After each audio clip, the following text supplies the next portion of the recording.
So yes, welcome again. I'm James Wilson, Director of RoRI, the Research and Research Institute. And it's great to have a combination of people here in the room at UCL and online, and to be kicking off this new RoRI seminar series on the evergreen theme of creative destruction, and particularly to welcome James Phillips, who is going to be our keynote speaker.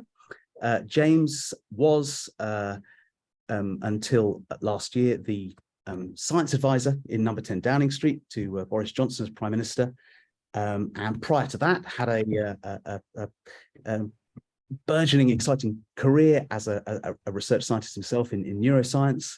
Has worked for HHMI and their famous Janelia campus in the US, and while at number 10 was one of the so-called weirdos and misfits hired by Dominic Cummings to shake up and revolutionize the policy operation in Downing Street, but then of course carried on through beyond that period and was a principal architect of ARIA, the latest addition to the funding landscape here in the UK, the Advanced Research and Invention Agency, which I'm sure James is going to talk about at some length, and has then gone on to do a number of other exciting things. Indeed, has got more exciting things coming down the track, and has continued blogging, writing, thinking publicly and privately about the shape and possibilities of the UK science innovation system in a variety of interesting ways. So we're really delighted, James, to have you with us. Bear with us if there are any technical glitches as we try and record this, run it online and run it here in the room, but we, I think, have got a model now that works. Shout at me if we haven't. With that, I am going to hand over to James and put the thing back into slideshow mode. There we go. I just want to move these Zoom things to the corner, otherwise yes, they'll keep irritating you. Yeah, let me do that now as well. Do I do that? Apologies. Right, that's going there. That is going there. This here. Right. Fingers crossed. We are away. Okay, James. I think that I'll move that to the bottom, then we'll be good. Okay, that is good. Yeah. So there, and I think there was someone in the waiting room. While James is doing that, I'll say we have also Martin Smith lined up from the Policy Lab at Wellcome Trust, who's going to offer a brief response to James at the end of his talk. But of course, we're very keen for this to be a discussion and to invite people here in the room at UCL and online to also fire in with questions, comments. Do use the chat function as well, and we'll do our best to facilitate a hybrid and lively discussion. Someone just answered. There we go. Yeah, you'll have to just like that's okay. Okay, so I'll try and sort that out. We have almost intelligent machines here, but we still have no keynote that works in modern day technology. So first of all, thank you, James, very much for having me here to talk. As he said, I was a neuroscientist before, and I became very interested in how science and technology could be improved and be more productive. And I'm going to talk about that. And I'm going to talk along the lines of the theme of creative destruction and the need for it in science and technology policy. And I'm going to be deliberately provocative and state things sort of firmly, and then hopefully we can have a good back and forth about where things need to go. So I'll talk really in sort of three sections. The first is motivations for creative destruction. Why should we be looking to make major changes to our research system? Secondly, I'll talk about the applied metascience network, the group predominantly in the United States around San Francisco and the Bay Area that are looking to change how science and technology is done sort of on the ground. So there's two different terms really for metascience. One is sort of more studying this and producing the evidence base, and another is more the entrepreneurial side, so the applied side. And I'm going to talk a bit about some of the things we did in number 10, some of the things we wanted to do, what the lessons were. And then I'm going to turn towards taking some lessons from here and saying, right, how does the British state need to change to have science and technology as its highest priority? And I was a co-author on the Blair-Hague report. So I'm not going to summarize everything that I think in this talk at all. That wouldn't really be possible, but I am going to highlight some things from there and try and justify them in the context of the earlier slides. So here we go. So this is a paper that my brother and I wrote in 2018 in the Telegraph that came as a result of quite a long interest in these questions. And I'm just going to read the first paragraph. The 2008 crisis should have led us to reshape how our economy works. But a decade on, what has really changed? The public knows that the same attitude since the previous economic crisis will not bring us long-term prosperity, yet there is little vision from our leaders of what the future should look like. Our politicians are sleeping and yet have no dreams. To solve this, we must change emphasis from creating growth to creating the future. The former is an inevitable product of the latter. And I go on to say there's time for leaders that change. And I think the tragedy of that piece is that it could be written today. And not much has really changed since the financial crisis, and not much has really changed since COVID. And there seems to be sort of a stagnation and a paralysis in the British state. So I'm going to begin on the theme of creative destruction by challenging the consensus view that the UK is world leading at invention and it needs to get better at commercialization. Sorry, I think someone's not on mute. And I want to push back and say the UK is not at the cutting edge in key technologies, even at the early stage. The UK system needs major reform at earlier stages of research.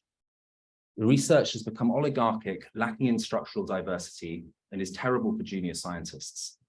Governments have failed to learn lessons from the most impactful 20th century laboratories, and we fail to maximize the diversity of talents that are available and utilize them effectively in the research system.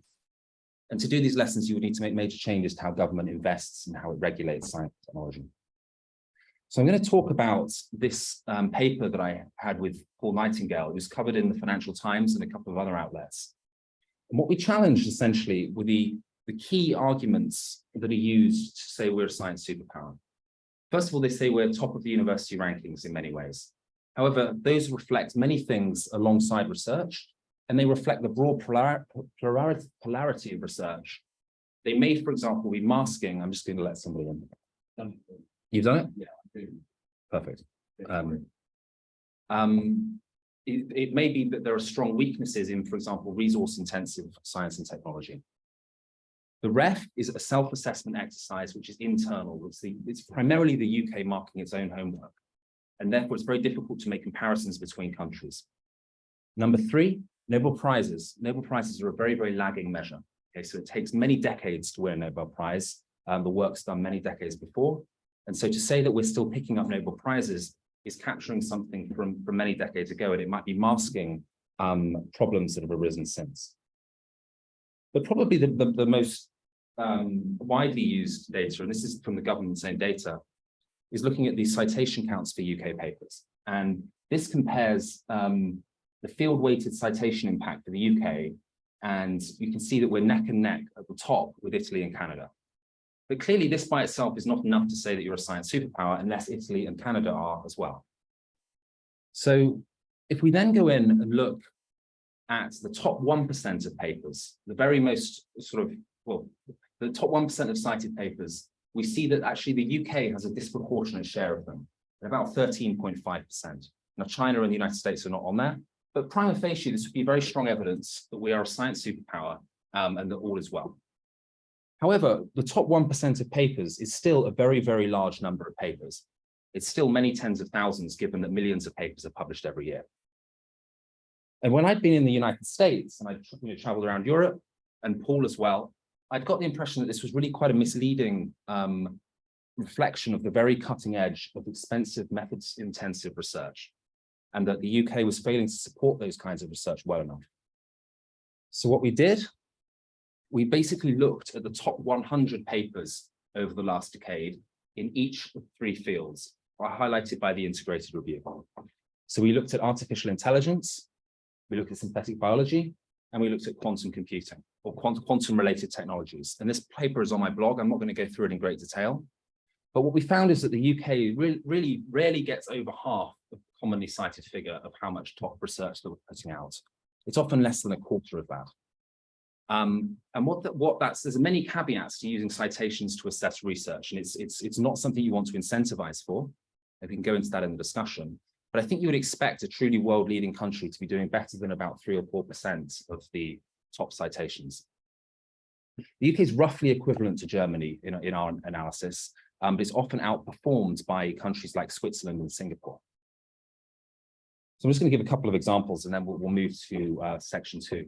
So this is analysis done from Meng and Ellis in 2020 from Imperial College, and they asked the community of synthetic biologists around the world, what are the most impactful and important pieces of research over the last 10 years? And only a single one of the ones that they came back and listed is from the UK. So this is from the Cambridge Laboratory for Molecular Biology by Jason Chin, reprogramming the genetic code. And this now is in AI. So this was done in collaboration with a company specializing in AI analysis. And what you can see is the UK is doing pretty well, except when we asked for this analysis, we said, can you do two things? Can you analyze all the UK's papers? And then can you analyze the UK without Google DeepMind? And we see that when you remove Google DeepMind, we're essentially neck and neck with countries like Singapore, Germany, and Australia. So again, not a science superpower. This becomes even more dramatic when you look at the citation counts rather than simply the counts of papers. This is the percentage of citations in the top 100. And we can see the UK is really there with Hong Kong and Switzerland. Now, a few points for sort of meta-science-oriented people. I think one thing we try to argue here is that summary statistics can be very, very misleading. And in particular, governments are not very good at dealing with outliers when they're thinking about policy. And yet science and technology in many ways is driven by outliers, things like Isaac Newton's laws of physics, things like the theory of evolution, these paradigm shift changes. Now, that's not to say that that's all that science is, but the mechanisms that government uses to assess the health of its research system is kind of blind to these sorts of things, and it deals with very coarse measures. I also want to say, in terms of reflections on being in number 10, that in private, many of the leaders in UK institutions who have worked abroad will agree with this assessment. I would have conversations in Downing Street where I would say, we need to reform and invest more in our early stage research because we're falling behind when there's a lot of technology involved. And they would agree with that and then go out in public and cite the kind of statistics that I said were being used. So there's sort of almost like a believing the own hype and not saying publicly what they'll say in private. And that was a real blockade for us in Downing Street because it meant that it was hard for us to make the argument to the Treasury that we needed to invest more in early stage research. I think that one lesson from this is government needs to have figures within it who are close to power, like the Prime Minister, like the Chancellor, but are also closely engaged with frontline researchers so that you don't just have to rely on summary statistics. You can get the feeling on the ground, you can have conversations with the right people. And that I think too often doesn't happen. Okay, so now I want to turn attention to the applied meta-science movements. And this is sort of a network of people, as I said at the start, mainly in America, but also some here in the UK, looking to experiment with new ways of doing science and technology.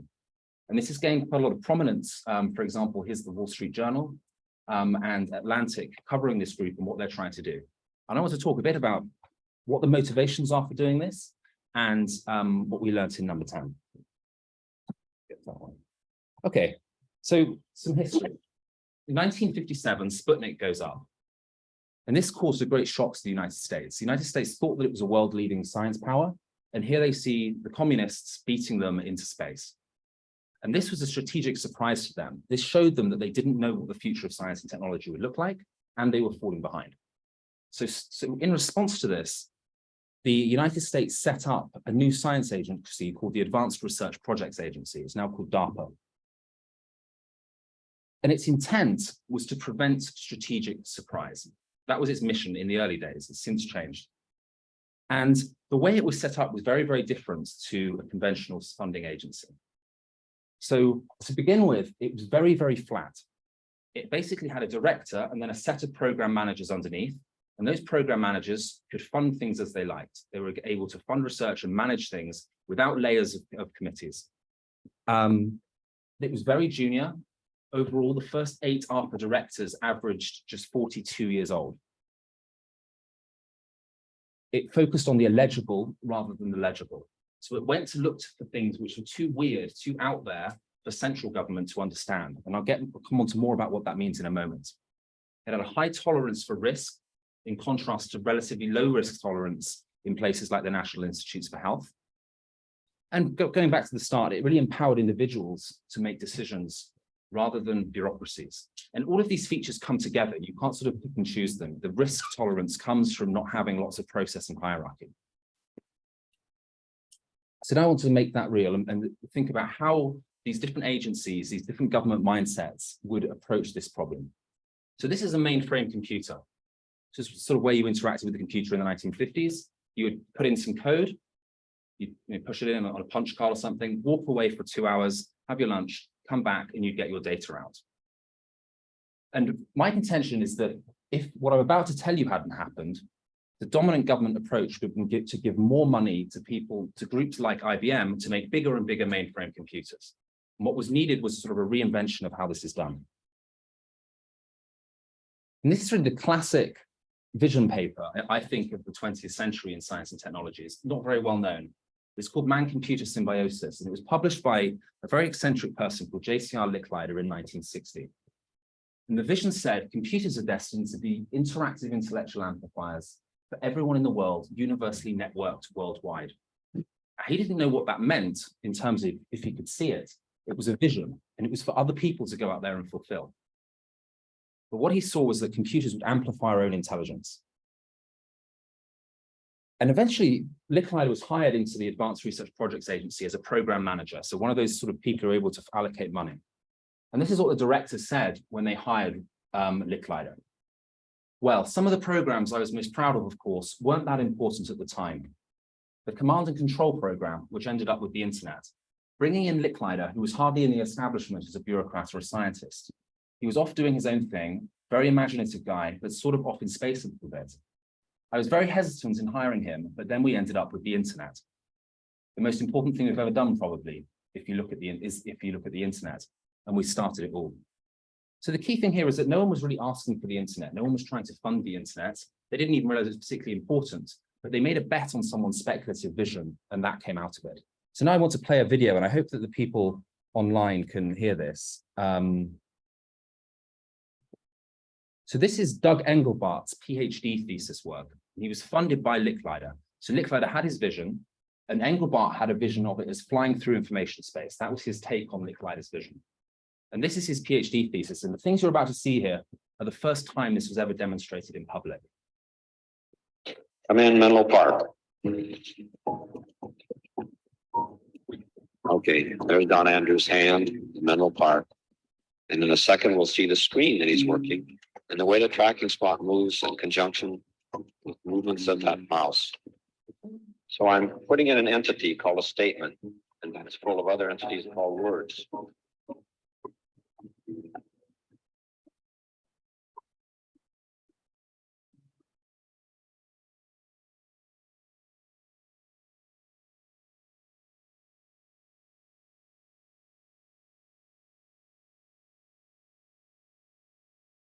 Now, the keyboard in the middle is essentially a standard typewriter keyboard, except for a few special keys out on the side. Let me go to a file that I prepared just after my wife called me and said, on the way home, would you do a little shopping for me? So as soon as she said that, I got my system. And I can do things like begin to reorganize it a little bit. Well, I say after bananas, it's more likely that I'll take the carrots there. And a forthcoming involvement is this ARPA computer network, the experimental network that's going to come into being in its first form in about a year and end up sometime later with some 20 experimental computers in a network. And a very final credit goes to my wife and daughters who are out here, to whom I'd like to dedicate this whole presentation because of what they put up with over these years. The husband that dedicated in a monomaniacal way to something very wild. And so this whole presentation is dedicated to you, 4 people there. And I thank all the rest of you very much for coming to the dedication. So at the end, he spoke about the ARPANET, and that is what became the internet. So that was, he was talking about this thing that's just coming online. It's what we're using to do this talk. And this is the conversation between the director of ARPA and the program manager at the time, Taylor. Is it going to be hard? Hertzfeld asked. Oh no, we already know how to do it, Taylor responded with characteristic boldness. Great idea, Hertzfeld said. Get it going. You've got $1 million more in your budget right now. Go. Taylor left Hertzfeld office on the E-ring and headed back to the corridor that connected to the D-ring in his own office. He glanced at his watch. Jesus Christ, he said to himself, that took only 20 minutes. So the decision to fund the internet for $1 million in the 1960s was taken in 20 minutes. I've seen sort of one-page forms inside. So clearly this agency functioned in a very, very different way to the way that governments usually approach funding decisions. And this vision carries on. So this is Alan Kay's Diner book, and you'll hear about Alan Kay more in a moment. And in 1972, Alan Kay drew this drawing, and this was his take on Licklider's vision of children computing with their hands. And I'll come back to this later on to see where we might go further with it. So governments in turn did interact with DARPA, and DARPA began to change. So ARPA became DARPA, and this came along with the ARPA becoming a defense-oriented research agency. So one of the key debates around ARIA, which is the Advanced Research Invention Agency I'll talk about in a moment, the UK version, was does it have a mission? And one of the key concerns that people have when ARPA became DARPA is that actually ARPA would no longer be able to invent the internet because that wasn't military research that they were doing. So they've just had this incredible success that they didn't realize they'd had yet because it was still so young. And yet within a couple of years of doing it, they've become blinded to the ability to make those kind of results. It became more process oriented. So you had to have like a series of questions before something would be funded that if it was sort of, it's called the Hellmeier catechisms, I can't remember them, but essentially a program had to pass through a specific sequence of challenges. And again, the internet would not have gone through those. And it's now more defined, focused on a well-defined goal ahead of time. Licklider didn't have a goal, he had a vision.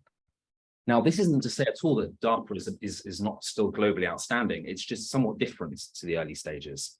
It's more focused on the outcome. Now, one of those was the mRNA vaccine. So this works very, very well. It produces great results. But it's just to highlight, it would be interesting for the UK version of ARPA, which of these two approaches you go for, how focused on a specific capability you're going to be, and how much it's more speculative along the lines of what Licklider was doing. So in government, we set up the Advanced Research and Invention Agency, and we studied very, very closely the early ARPA and said, what freedoms do they have? What things do they need to act in the way that people like Licklider did? And then we set about getting this through Whitehall. And for the sort of policy-minded people here, I'm just going to explain 3 things about ARIA, which were very, very important, but sort of may not look important from the outside. And that is that ARIA has a single business case, which does not specify what to fund. So government is not telling ARIA, you must go and work on this project. It's distant from government. The CEO selections are made by the board and the chair, not by the government, which makes it harder for politicians to come in and meddle with it later on. So the accountability rests with the chair, he's the one who can be removed and replaced. But other than that, the CEO has some distance from the political side. And it has a range of freedoms that give it the ability to act quickly, as Rowena did and Hertzfeld did when they funded the things that led to the internet. And again, just to reiterate, the things that you saw there are obviously transformational now, but it was not obvious at the time what they were doing. So we have 2 amazing leaders that have come in to do this, and these were both my highest priority people for the roles. Ilanga is the CEO, and Matt is the chair. And I think they're going to do an absolutely amazing job with this. I've been so impressed with interacting with them so far. And yeah, I mean, it feels a little bit like, you know, your baby finally going to have to let go of ARIA, but it's like it could not be in better hands. So what lessons do I draw in terms of what the challenges will be for ARIA? Well, first of all, the budget is still relatively small. So it will be at about 400 million a year by 25, 26, which might sound like a lot of money, but that's about the size of one DARPA office.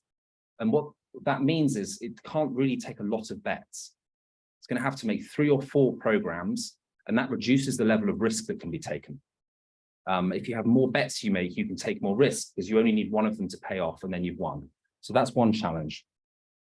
The subsequent appointments, there's a challenge as ARIA goes forward, it becomes more and more prestigious, and therefore more and more sort of conventional people would go and try and join it.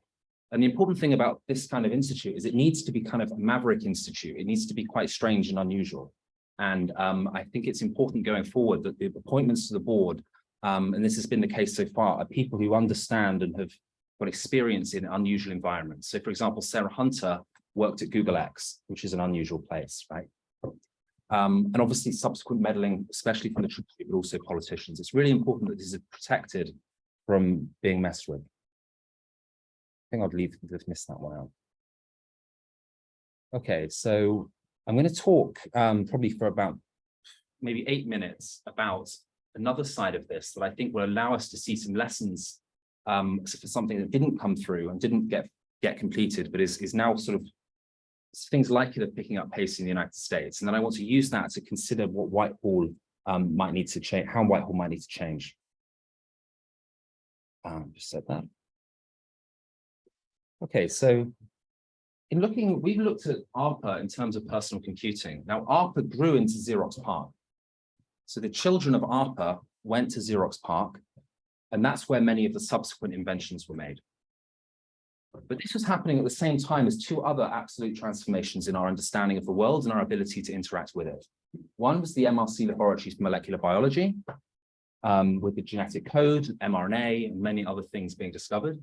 And the other was telecommunications, Bell Labs. And these each had a transformative impact on the world, a widely reported unique culture distinct to the mainstream, minimal obstacles to research, an ability to do work that defied what other people were thinking, and a highly collaborative environment. And I spoke to people who worked there, and they all said incredibly similar things about what made those environments unique. And those things were incredibly different to the defaults of what government does today. So this is Sidney Brenner. Sidney Brenner discovered the genetic code, mRNA, and a range of other things, won the Nobel Prize. Alan Kay, who you've heard already, won the Turing Award, and Eric Betzig from Bell Labs, who did super resolution microscopy. And I want to ask what is similar about them, but different to the mainstream. So first of all, this is slightly going over my slides. These were focused, internally funded ecosystems of technoscience. And I'll explain what I mean by technoscience later on. These were physical institutes bringing the best people in the world to bear on a problem. They were supported by one funding source. So modern research today, a given organization can be funded by dozens of different ones. Here, they had a single source and a single point of contact. And this was sort of very hands-off, very monopolistic public funding, sorry, rather than for-profit competitive companies. So AT&T and Xerox were both regulated monopolies. They aimed over multiple decade horizons, and this allowed them to create what you could describe as connected bubbles. They were separate and able to defy what the rest of the system was doing, and that let them explore in a very productive way. And they brought discovery and invention together under one roof. So this is something I'll come to in a moment, that governments today think about discovery research and applied research as sort of separate, but that philosophy wasn't really there in these institutions. They regarded these two things as two sides of the same coin. They were pursuing a broad vision of the future, which lay outside of the mainstream. So at Bell Labs, they were looking to create one system, one policy, universal service, which is the sort of single connected system of telecommunications we have today. At ARPA PARC, it was the same as I've said before. And the understanding of cellular life would come from understanding interactions between molecular structures, and that was the MRC LMB. And each of these things were quite radical at the time they were proposed. They weren't just generic topics like, cure cancer or net zero. These were distinctive takes on what the future of the world would look like. And they brought a critical mass of different people and different skills, such as engineers, computer scientists, physicists, engineers, to bear on that problem.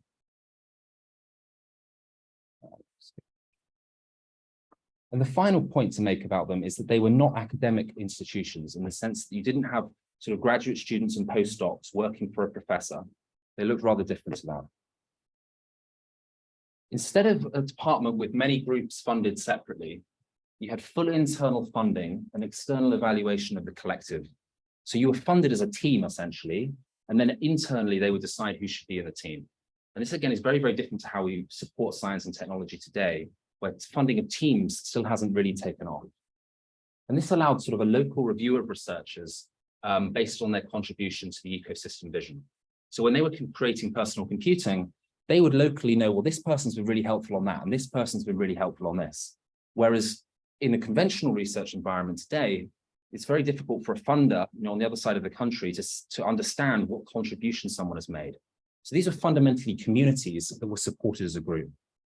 And this is different to today's sort of approach, where everyone has different funding sources, it's soloist and it's siloed. So each of these little academics is dealing with several different bureaucracies, and they spend a lot of time on paperwork. None of that was going on in these institutions. They shared resources. So each of these people, as they needed them, would sort of take one shared resource and they'd go down the corridor and use another one. And this contrasts with what you see in academia today, where people are siloed into different labs, and each lab has to accumulate resources, and it's very zero-sum, and it's quite competitive. And it makes it very difficult to compete, especially for junior people who don't have access to such good resources. And as I've just said, this empowers seniority in empires, and it rewards scientists who are good CEOs, chief executive officers, more than it does those who are sort of chief scientific officers, the sort of absent-minded genius. So this resource question is really key to understanding these institutions. And I'll sort of skip through this part, but essentially what this part says is, in labs now, you may have 10 to 20 people in a lab. In these institutions, you basically didn't have separate laboratories. This was like a group of people managing themselves with light touch supervision from more senior people. Let's skip through. This is an illustration I made. This part of the talk was actually originally for an applied metascience meeting in San Francisco, which I've adapted. So you can imagine, rather than separate groups, you've got all these researchers just sort of making different collaborations over time. And the reason that that could happen is that there was this unifying vision that they were working towards. And that's quite distinctive to today's science.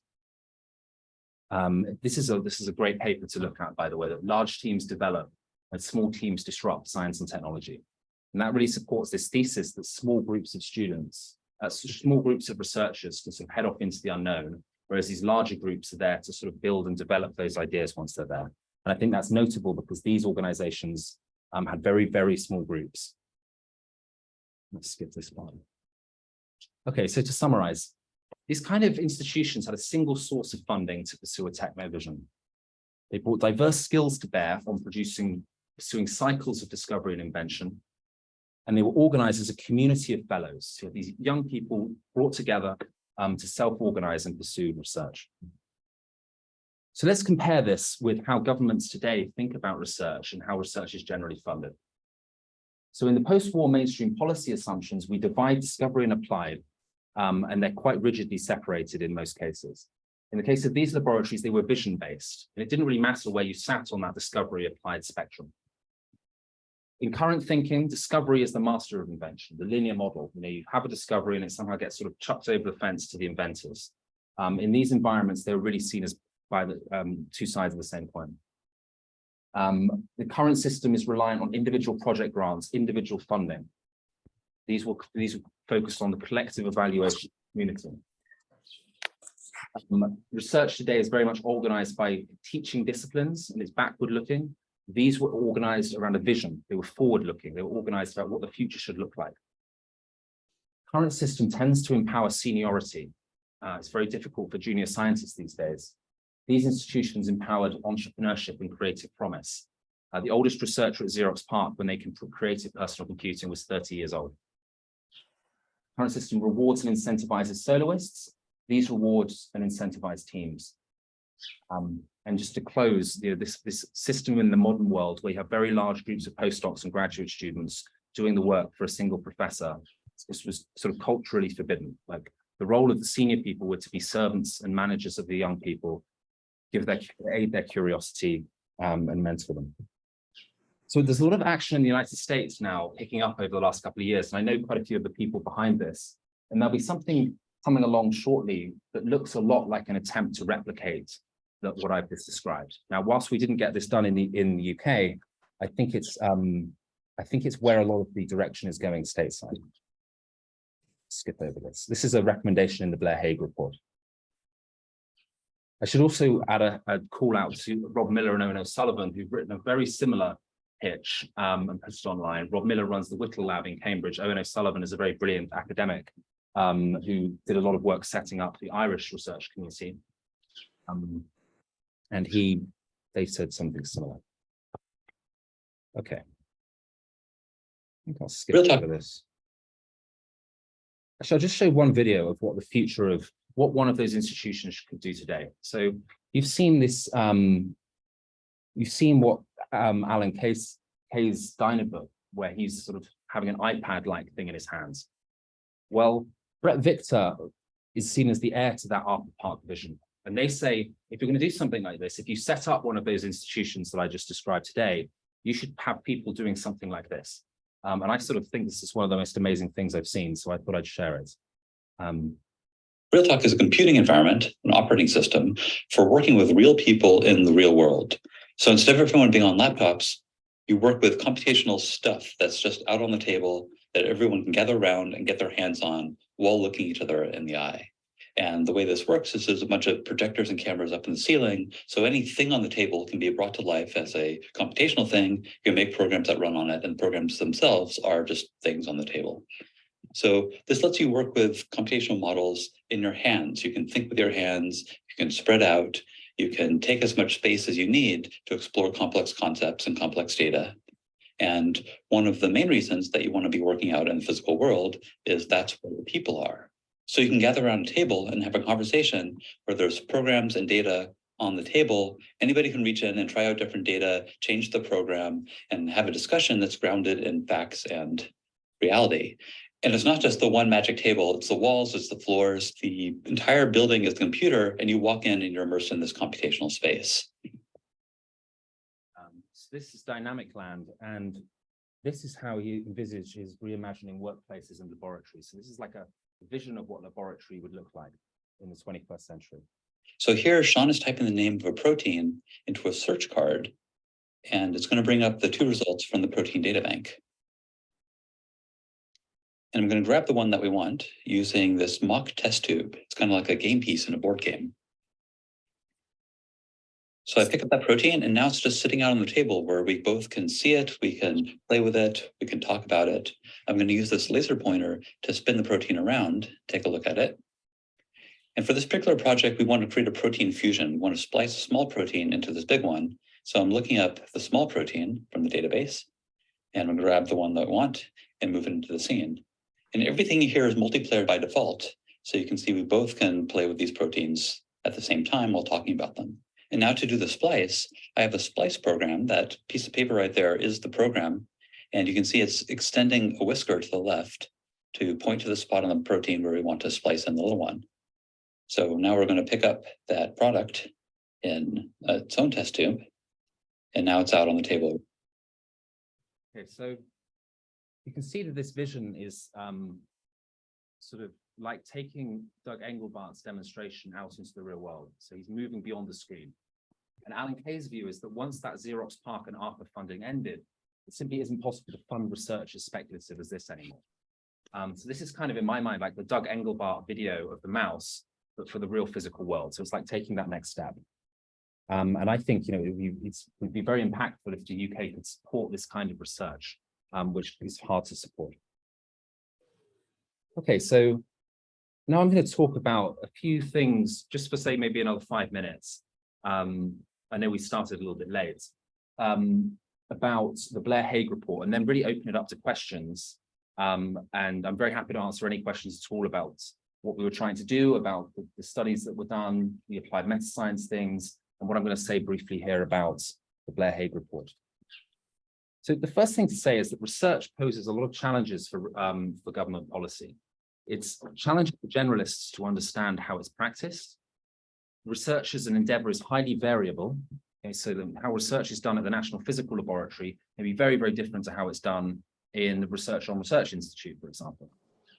It's internationally interdependent, both collaboratively and competitively, which means, you know, any given minister involved has to know about dozens of different relationships, and each country's got a different system. And I think the two biggest challenges for it is it's unpredictable and exploratory by intent. So most government things are about how do we build a train to get from A to B on schedule, on budget. It's all about managing and making things reliable. Research, on the other hand, is kind of the opposite, in that you want to find things you didn't know you were looking for. You're kind of thriving on chaos and uncertainty a lot of the time in research. And it's based on disrupting the center. So it has a little bit of an analogy to the startup scene here, where rather than just supporting the incumbent players, you're trying to promote this creative destruction element. So I don't think that any real progress on this agenda at scale will be easy to do without really reforming how the British state invests in support science and technology. So when I was in number 10, we had sort of a 1-year spending settlement for our research agencies. And that meant that they couldn't plan beyond 1 year, at least not properly. And if we want to get our research ecosystem making long-term strategies, we're going to have to change how the British state invests so that it happens over long time periods. We need to end the audit culture, which has arisen, where we're relentlessly asking our researchers for more data, more documents, more information. We need to end the micromanagement of funding, where government sort of, if it puts out money, it says, if industry puts £1 in, we'll put £1 in. And they view that as stimulating the private sector. But what that often simply does is look good on the statistics while just favoring incumbent players. And we can go into this more in the questions. And I think the final one, which I'll speak out, I'll talk to them more in a minute, is to review funding agencies by experts, don't micromanage them by administrators. And this is really a major problem in the UK, that our funding agencies are being sort of controlled by people who don't really understand. And this is happening too often. There's many good contributions that generalists can make to this, but I think we need to be relying much more on experts in science and technology policy to make these decisions about how to support things like UKRI. Skip this. Another reflection that I saw from my time in COVID is to bring scientists into the heart of government and decision-making with a joint number 10 departmental team. So this was something that got quite a lot of pushback when I went and spoke about it in Whiteboard, and I'd like to just explain why that is. So many of the things in the Blair-Hague report were things that you couldn't fix from the department. They're quite fundamental things about how the government invests, how it audits itself, how it appoints people. And the department can't fix that. You need number 10 Downing Street to go in and make those changes. So whilst there's a huge amount of good things that can be done in the department, you're going to need a team in number 10 next to the Prime Minister influencing them. And again, I can give examples in the discussion of where that happens. And you also need these people because you need technical experts to make judgments about who to engage with and who to listen to. And if you just have generalists, what you'll get is a list of the most senior incumbent stakeholders. And it makes it very difficult to access some more unusual people out there who might have an interesting perspective that should be valued. So if you just have generalists, you end up reinforcing the status quo. And this leads to sort of my final reflection slide. And I'm happy to reflect as much as you like in the questions. And that's give power to the young. So this is a quote from a WhatsApp that I got a few weeks ago. And it says, the big problem is the machine thinks we have to engage with the most important people, and they equate that to the most senior people. But in science, the most important people are those with a decade of genius work ahead of them, not the senior people. That is to say, it's a bit like the situation with big business and startups, that many of the most interesting and disruptive ideas are there amongst junior people, whilst more senior people can often they're quite happy with the system because by definition, it's served them well. And I'd like to just end by telling you a little bit about how rapid testing happened. So Gaurav Venkataraman, Gergo Bona, Veronica and Bev, four relatively junior people at the time when this happened, who just went completely beyond the call of duty in order to get the UK in the front position on lateral flow testing. And this happened from me on an iPhone, basically, phoning around for interesting people and interesting ideas. And I found Gaurav and Gergo, and later Bev and Veronica reached out and got hold of me. So he gradually grew this network. It didn't happen through the kind of official channels that you read about in the news. It didn't happen in the way that, you know, it's often portrayed in the media.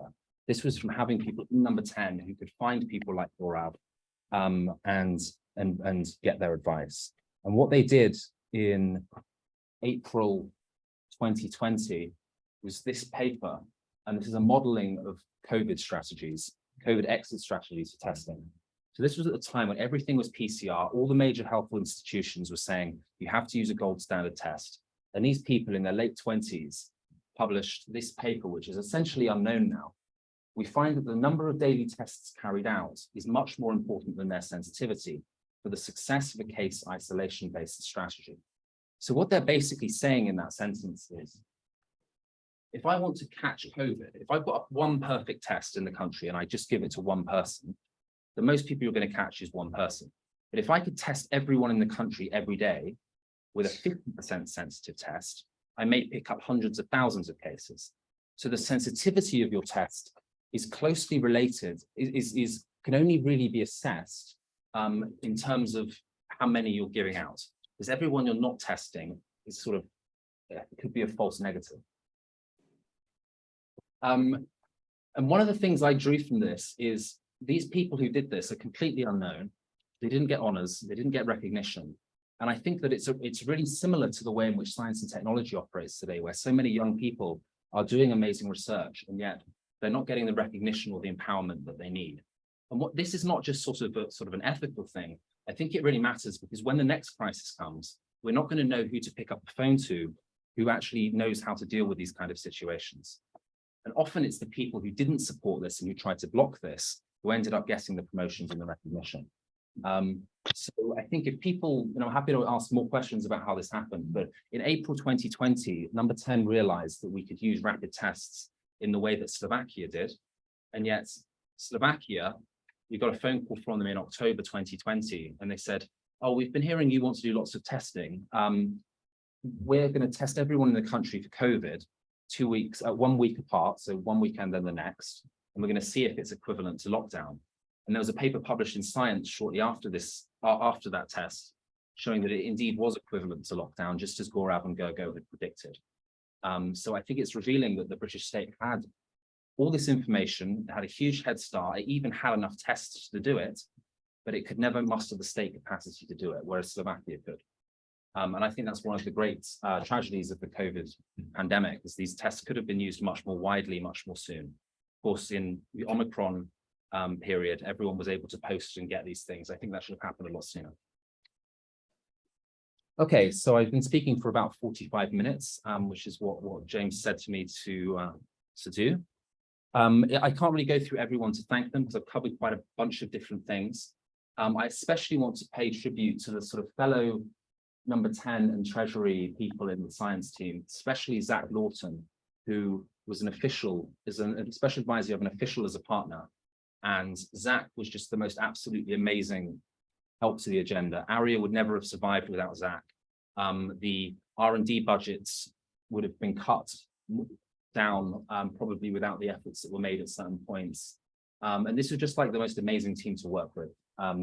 And though it was in extremely trying circumstances in number 10, I think we're all look back very fondly on it. Right, so I hope that was sort of interest, the sort of things we're thinking about. I'm happy to answer any questions on, even if it's not in this talk. So.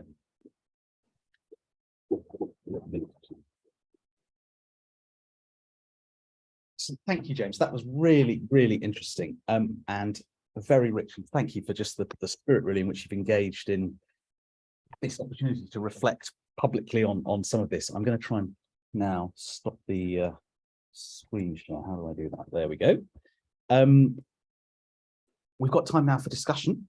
We've got obviously lots of people here in the room. Welcome to chip in. We've got also a bunch of really good reflections, questions, comments on the chat, which I'll let you scan, James, while I do this next bit. I had invited also Martin Smith, who is head of the policy lab at Wellcome, just to offer an initial response to what James says, which we will turn to now. If I can stop the sharing and get the, here we are, yes. Good, sorry for the audio settings thing. I don't know why that was there. Right, Martin, hello. Hello, thanks very much, James. I'm not going to absorb too much of your time because there are some great questions and comments in the chat. Make sure we've got plenty of time for those. But very briefly, I'm Martin Smith, Head of Policy Lab at Wellcome Trust. Wellcome is a global funder of research, an endowment of around £40 billion, and we're looking to spend around 16 billion over the next 10 years. So significant funder in this space, and so naturally interested in the way that science is done. And James promised us a provocation and the platform for an interesting discussion, and I think we've definitely got that. So many thanks indeed to James. I'm just going to pick out a few things that caught my eye as we went through. Some of these topics are familiar in terms of ARIA and whether or not we're a science superpower. If you've seen the FT article and James's paper, well worth reading. But the thing that struck me was this question of whether or not we are currently a science superpower. In a way, it's been rather politically convenient to latch on to the buzz and the hype around science superpower. The boosterism of the government at that point has given the community quite an open door to be able to build on the enthusiasm and optimism for what the UK can do. And so having that challenge of where we are and whether we're really at the cutting edge is useful to make us stop and think. And it's also a reminder that it's a double-edged sword, that if it's then holding us back from really taking the next step and keeping up with competitors to possibly even revolutionary scale steps in the way that we do science in order to really take us into the next level above, then yeah, maybe it's doing more in that sense. I think the interesting thing as an external observer is that sometimes you see the government claiming that we are a science superpower, and sometimes the language is subtly different around aiming to be by 2030, I think was in one of the recent papers. So there was a little bit of acknowledgement of where we need to get to, or what we need to do to at least keep up with improvements in other areas. And what James is doing is laying out what we can do to try and ensure that we've got the right environment for being at the cutting edge. And I suppose looking at some of the figures that he shared with numbers of highly cited papers, or the top 100 papers, or the top 1%, is that you can't really guarantee the outcome of these sorts of things. And as James himself said, a lot of these things are unpredictable, and you don't know exactly where these things will go. But the hope is that if you create the right environments, then you attract the right people, and over time and at an aggregate level, you get the right kinds of results. And Wellcome is a fan of ARIA and this attempt to try and increase the diversity of different funding streams within the UK, and actually reflects something that the Wellcome has done itself. It spun out the Wellcome Leap Fund, which is a $300 million fund, with the same sort of idea that you empower program managers to back risky, high risk, high reward type ventures in order to create increased diversity within the system. And actually that word diversity is often assumed to be a sort of a leftist agenda in some sense, but the idea of a diversified portfolio of approaches, not saying that there is a single right way to do science, even at the cutting edge, but having different kinds of institutes with different kinds of environments that suit different kinds of people seems like an obvious thing to have. The thing that struck me was this the potential cycle, perhaps, of having these innovative, deliberately anti-establishment in some ways, or deliberately different setups, is that maybe part of the natural order of these things is that these come and go. They are created and they exist for a while, and then eventually they are either captured by the system, or the world changes around them and they disappear. And maybe we're just at the start of another cycle of this, and that we realize that there is a need for this kind of institution to exist, and then we need to build it. But in doing so, perhaps acknowledging that in how many years' time we may find that that's not the thing anymore, or that destruction is then the next phase, and then our successors in years to come find themselves back in the creative phase. A couple more points just very briefly. I suppose that the risk, as ever, in focusing on your ARPA equivalents and the successors to it is making sure that we don't then neglect the rest of the system and the need to reform academia and make sure it works for the scientists who are working in them as well, and not imagine that a small number of new institutions will fix a much broader problem, particularly with research culture and a lot of the broader funding issues that James is identifying. I don't think, just concluding that the system is so broken that you have to, that the only thing you can do is set up something else in its place is necessarily the conclusion, much as you can build other things around it in order to increase that diversification. I really appreciated the slides towards the end about just how science policy is different to other areas of government policy, and that nice articulation of why, that unpredictability, but also its collaborative nature and its international interdependence is something that I find myself trying to explain to governments over long periods until I'm blue in the face, and is difficult to get hold of.